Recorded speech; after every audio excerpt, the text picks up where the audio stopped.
আসসালামু আলাইকুম রহমতুল্লাহ। Hello viewers, নবম ও দশম শ্রেণীর শিক্ষার্থী বন্ধুরা, আশা করি ভালো আছো। তোমাদের গণিতের আরো একটি গুরুত্বপূর্ণ ভিডিওতে সবাইকে স্বাগতম। চলো আলোচনা শুরু করি। দেখো, আজকে আলোচনা করবো 17 অধ্যায় পরিসংখ্যান সংক্ষিপ্ত প্রশ্ন উত্তর পর্ব নম্বর 39। এই ভিডিওর পূর্বে আরো 38টা ভিডিও আমি এই অধ্যায়ের উপরে আলোচনা করেছি। তোমরা পর্যায়ক্রমে দেখবা, আশা করি অবশ্যই ভালো লাগবে। আজকে আলোচনা করবো সংক্ষিপ্ত প্রশ্ন 21 থেকে 28 নম্বর পর্যন্ত। ঠিক আছে, তো আলোচনা শুরু করি। প্রশ্ন 21, নবম শ্রেণীর 15 জন শিক্ষার্থীর ওজন কেজিতে দেওয়া হলো। 5 শ্রেণীব্যাপ্তি ধরে শ্রেণীর সংখ্যা নির্ণয় করো। খুবই গুরুত্বপূর্ণ একটা অঙ্ক, পরীক্ষা বারবার এই ধরনের অঙ্কগুলো আসে। উত্তর দেওয়া আছে, লেখবা সর্বোচ্চ ওজন 63 কেজি। এখানে দেখো, এই যে যেখানে যে মানগুলো আছে, সবচেয়ে বড় ওজন আছে কত? 63 কেজি। এবং সবচেয়ে ছোট মানে সর্বনিম্ন ওজন আছে কত? 40 কেজি। দেখো এখানে লিখছি কি, সর্বোচ্চ ওজন 63 কেজি, সর্বনিম্ন ওজন 40 কেজি, শ্রেণীব্যাপ্তি এই 5। ঠিক আছে, এখন আমাদেরকে শ্রেণীর সংখ্যা নির্ণয় করার জন্য শুরুতে পরিসর বের করতে হবে। এখন দেখো, আমি যে অঙ্কটা আজকে আলোচনা করতেছি, এই অঙ্কটা তো কমন আসেই। যদি এই অঙ্কটা রূপ না আসে, যদি মান পরিবর্তন করে আসে, তোমরা যদি নিয়মটা ভালো করে শিখতে পারো শ্রেণীর সংখ্যা নির্ণয়ের, তাহলে অবশ্যই করতে পারবো। তাহলে চলো শুরুতে আমরা পরিসর নির্ণয় করবো। পরিসরের সূত্র কি? সর্বোচ্চ ওজন বিয়োগ সর্বনিম্ন ওজন যোগ 1, এটা পরিসর নির্ণয়ের সূত্র। এই যে সর্বোচ্চ ওজন 63, সর্বনিম্ন ওজন 40, 40 বিয়োগ করলে আসবে 23, যোগ করবো 1, দেখো 23 আর 1 যোগ করলে কত আসবে? 24। কি হলাম? এটা পরিসর।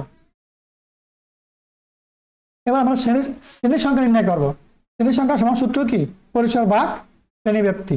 ঠিক আছে, এখন মানগুলো বসায় দাও। দেখো এখানে এই পরিসর থেকে বসাবো কত? 24, আর শ্রেণীব্যাপ্তি এখান থেকে লিখবা। এই যে শ্রেণীব্যাপ্তি 5 আছে এখানে, তাহলে কি করবো? এই 24কে 5 দ্বারা ভাগ করবা, ভাগ করলে আসবে 4.8। আমরা জানি শ্রেণীর সংখ্যা কখনো ভগ্নাংশ হয় না, শ্রেণীর সংখ্যা পূর্ণ সংখ্যা লিখতে হয়। ঠিক আছে, তাহলে 4-এর পরবর্তী পূর্ণ সংখ্যা লিখতে হবে। 4-এর পরবর্তী পূর্ণ সংখ্যা কত? 5। পাশে অ্যান্সার লিখে দাও। আশা করি বুঝতে পেরেছ। এবার প্রশ্ন আলোচনা করবো 22 নম্বরটা। শ্রমিকদের দৈনিক মজুরির টাকায় পরিসর কত? 80। শ্রেণীব্যাপ্তি বার হলে শ্রেণীর সংখ্যা কত? এটা আরো সহজ একটা অঙ্ক, পরিসর বের করা লাগবে না, পরিসর এখানে বের করেই দিয়েছে। ঠিক আছে, উত্তর দেওয়া আছে পরিসর 80, শ্রেণীব্যাপ্তি 12। আমরা জানি শ্রেণী সংখ্যা নির্ণয়ের সূত্র, শ্রেণী সংখ্যা সমান সূত্র কি? পরিসর ভাগ শ্রেণীব্যাপ্তি। এখান থেকে পরিসর বসা দাও 80, কিছু ভাগ দিয়া শ্রেণীব্যাপ্তি 12 লেখো। 80কে 12 দ্বারা ভাগ করো, আসবে কত? 6.67। শ্রেণীর সংখ্যা কোনো ভগ্নাংশ হয় না, শ্রেণীর সংখ্যা পূর্ণ সংখ্যা লিখতে হয়। তাহলে 6-এর পরবর্তী পূর্ণ সংখ্যা কত? 7। দেখো এখানে 7, পাশে অ্যান্সার লিখে দাও। আশা করি বুঝতে পেরেছ। শিক্ষার্থী বন্ধুরা, এত কষ্ট করে তোমার জন্য এই ভিডিওগুলো তৈরি করি, তোমরা অবশ্যই ভিডিও শুরু থেকে শেষ পর্যন্ত দেখবা।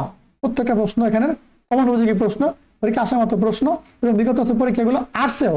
ঠিক আছে, ভালো লাগলে চ্যানেল সাবস্ক্রাইব করবা, ভিডিওতে লাইক করবা, কমেন্ট করবা, শেয়ার করবা, তোমাদের গুরুত্বপূর্ণ মতামত কমেন্ট বক্সে জানিয়ে দেবা। দেখো প্রশ্ন 23, গড় কাকে বলে? উত্তর কতগুলো রাশির যোগফলকে মোট সংখ্যা দিয়ে ভাগ করলে যে মান পাওয়া যায় তাকে গড় বলে।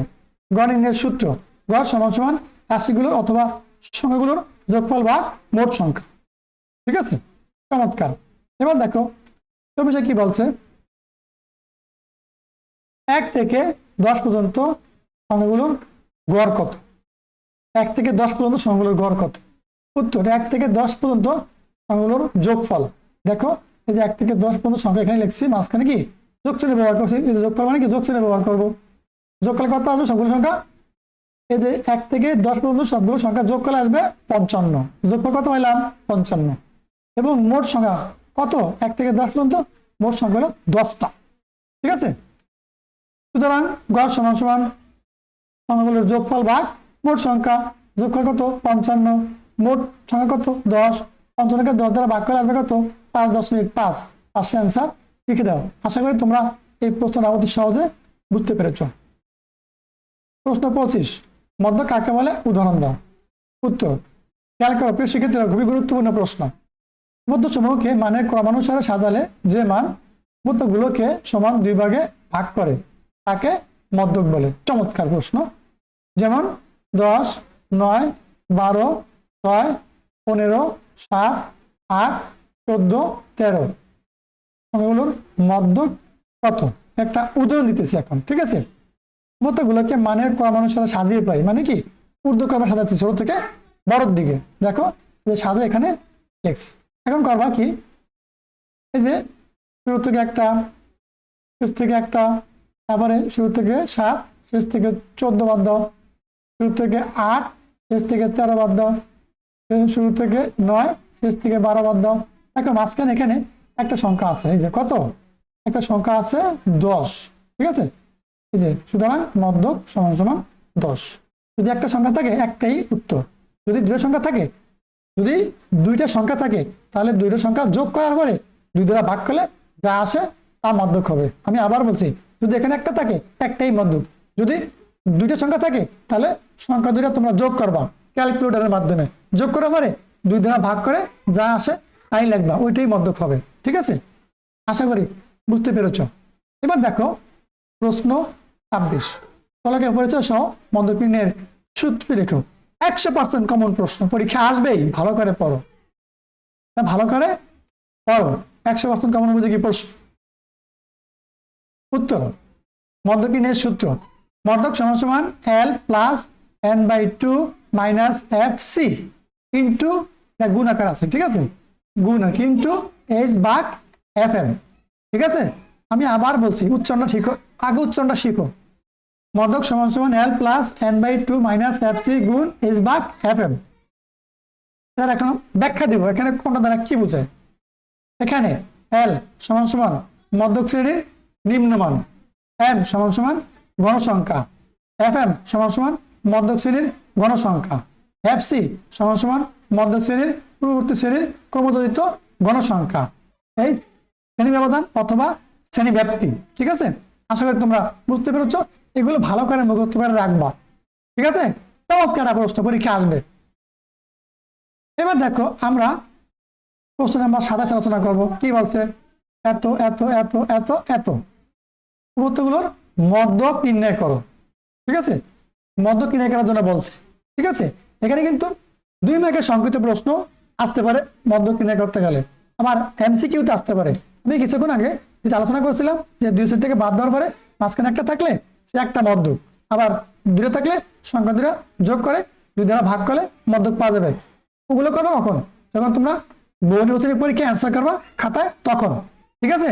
কিন্তু যখন তুমি লিখিত মার্ক অ্যান্সার করবা, যেমন মনে করো 2 মার্কের প্রশ্ন, সংক্ষিপ্ত প্রশ্ন, মধ্যক নির্ণয় করতে পারলে তোমাদেরকে অবশ্যই সূত্র প্রয়োগ করে করতে হবে। এখানে 2 সূত্র আছে, একটা জোড় সংখ্যার মধ্যক নির্ণয়ের সূত্র, আর একটা আছে বিজোড় সংখ্যার মধ্যক নির্ণয়ের সূত্র। দেখো এই চমৎকার অঙ্কটা আমরা এখন আলোচনা করব। উত্তর, উত্তরগুলোকে মানের ঊর্ধ্বক্রমে সাজিয়ে পাই। ঊর্ধ্বক্রম মানে কি? এই মানগুলোকে সাজাইবা ছোট থেকে বড়ের দিকে, এই যে 5, 6, 7, 8, 9, 10, 12, 13, 14, 15, 16 সাজাই রাখলাম, ঠিক আছে? তথ্য উপাত্তগুলোর সংখ্যা 11। এখানে মোট 11 সংখ্যা আছে, যা বিজোড় সংখ্যা। দেখো 11 একটা বিজোড় সংখ্যা, ঠিক আছে? তাহলে মধ্যক নির্ণয়ের সূত্র 2টা, একটা জোড় সংখ্যার মধ্যক নির্ণয়ের সূত্র, একটা বিজোড় সংখ্যার মধ্যক নির্ণয়ের সূত্র। এখন আমরা বিজোড় সংখ্যার মধ্যক নির্ণয়ের সূত্র এখানে প্রয়োগ করব। সুতরাং মধ্যক সমান সমান উপাত্ত সমূহের সংখ্যা যোগ 1 ভাগ 2 তম পদ, ঠিক আছে? উপাত্ত সমূহের সংখ্যা কত? 11, এখানে 11 বসাও, যোগ 1 লেখো, ভাগ 2 এই তম পদ এখানে বসো। 11 1 যোগ করলে কত? 12 ভাগ 2 তম পদ। 12কে 2 দ্বারা ভাগ করলে আসবে কত? 6 2 12, 6 তম পদ। এখন দেখো এখানে 6 তম পদ 10, অ্যান্সার লিখে দেবে ভাষায়। এখন এই যে 6 তম পদ 10 কিভাবে আসলো এটা দেখতে হয়। এখান থেকে দেখো, এই যে আমি তোমাদেরকে মার্ক করে দেখাই। প্রথম পদ 5, দ্বিতীয় পদ 6, তৃতীয় পদ 7, চতুর্থ পদ 8, পঞ্চম পদ 9। দেখো এই যে ষষ্ঠ পদ 10, ঠিক আছে? এখন তুমি পিছন থেকে আসলো, এটি কিন্তু ষষ্ঠ পদ হবে। 6তম পদ 10, পাশে আনসার লিখে দাও। আশা করি মধ্যক কিভাবে বের করতে হয় বিজোড় সংখ্যার তোমরা অবশ্যই বুঝতে পেরেছ। তাহলে আজকের ভিডিওটা এই পর্যন্ত রইল। তোমরা এই সুন্দর ক্লাসটা শুরু থেকে শেষ পর্যন্ত দেখো, আশা করি অবশ্যই ভালো লাগবে। তাহলে পরবর্তী ভিডিও দেখার আমন্ত্রণ জানিয়ে আজকে এখানেই শেষ করছি। আল্লাহ হাফেজ।